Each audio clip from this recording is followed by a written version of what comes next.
Genius Kids.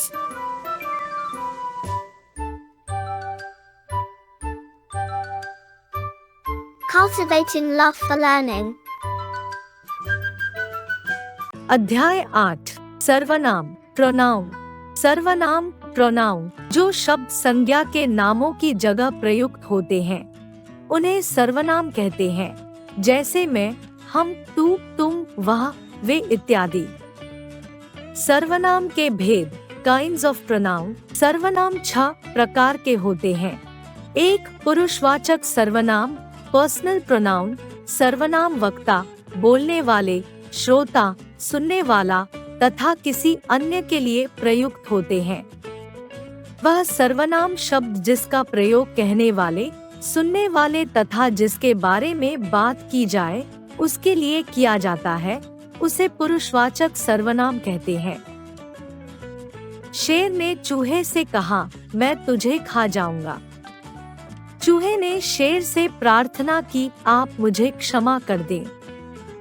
Savita ने अपने भाई से पूछा, वह कल कहाँ गया था? उपर्युक्त वाक्यों में मैं का प्रयोग शेर, बोलने वाले के लिए, तू का प्रयोग चूहे के लिए, आप का प्रयोग शेर, सुनने वाले के लिए और वह का प्रयोग किसी अन्य के लिए किया गया है। अतः मैं, आप और वह पुरुषवाचक सर्वनाम है। पुरुषवाचक सर्वनाम के 3 भेद होते हैं। क उत्तम पुरुष, ख मध्यम पुरुष, ग अन्य पुरुष। क उत्तम पुरुष फर्स्ट पर्सन वह सर्वनाम शब्द जिसका प्रयोग बोलने वाले व्यक्ति अर्थात वक्ता के लिए किया जाता है उत्तम पुरुष कहलाता है, जैसे मैं, हम, हमारा, मुझे आदि। ख मध्यम पुरुष सेकंड पर्सन वह सर्वनाम शब्द जिसका प्रयोग बात को सुनने वाले व्यक्ति अर्थात श्रोता के लिए किया जाता है मध्यम पुरुष कहलाता है, जैसे तुम, तू, तुम्हें, तुम्हारा आदि। ग अन्य पुरुष थर्ड पर्सन वह सर्वनाम शब्द जिससे वक्ता या श्रोता का संबंध नहीं होता और अन्य का संबोधन होता है अन्य पुरुष कहलाता है, जैसे वह, वे आदि।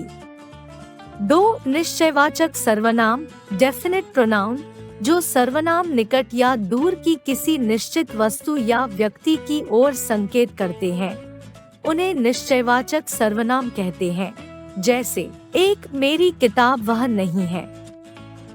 2 हमारे मित्र वे हैं। 3 ये उनके दोस्त नहीं हैं।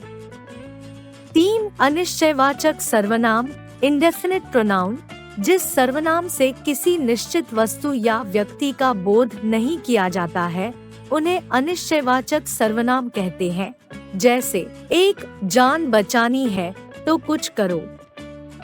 2 कोई सो रहा है। 3 मुझे वहाँ किसी ने नहीं देखा। 4 संबंधवाचक सर्वनाम रिलेटिव प्रोनाउन वाक्य में प्रयुक्त जो सर्वनाम आपस में संबंध रखते हैं उन्हें संबंधवाचक सर्वनाम कहते हैं, जैसे 1 जैसी करनी वैसी भरनी। 2 जिसकी लाठी उसकी भैंस। 3 जो बोएगा वह काटेगा। 5 प्रश्नवाचक सर्वनाम इंटेरोगेटिव प्रोनाउन वे सर्वनाम शब्द जिनका प्रयोग किसी प्रश्न को पूछने के लिए किया जाता है प्रश्नवाचक सर्वनाम कहलाते हैं, जैसे 1 वह क्या कर रहा है? 2 छत पर कौन बैठा है? 3 यह बस्ता किसका है? 6 निजवाचक सर्वनाम रिफ्लेक्सिव प्रोनाउन वे सर्वनाम शब्द जिनका प्रयोग अपने ही विषय में कुछ कहने के लिए किया जाता है निजवाचक सर्वनाम कहलाते हैं, जैसे 1 वह अपना काम आप कर लेगा। 2 मैंने अपना कार्य स्वयं किया। 3 इस बात के लिए वह खुद जिम्मेदार है। 4 तुम अपने को ज्यादा अक्लमंद मत समझो।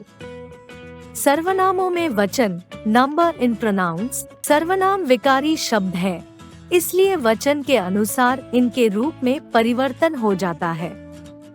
सर्वनामों में वचन निम्न प्रकार होते हैं। वचन उत्तम पुरुष, मध्यम पुरुष, अन्य पुरुष, एकवचन मैं, तू, तुम, वह, उसने। बहुवचन हम, तुम, आप, वे, उन्होंने।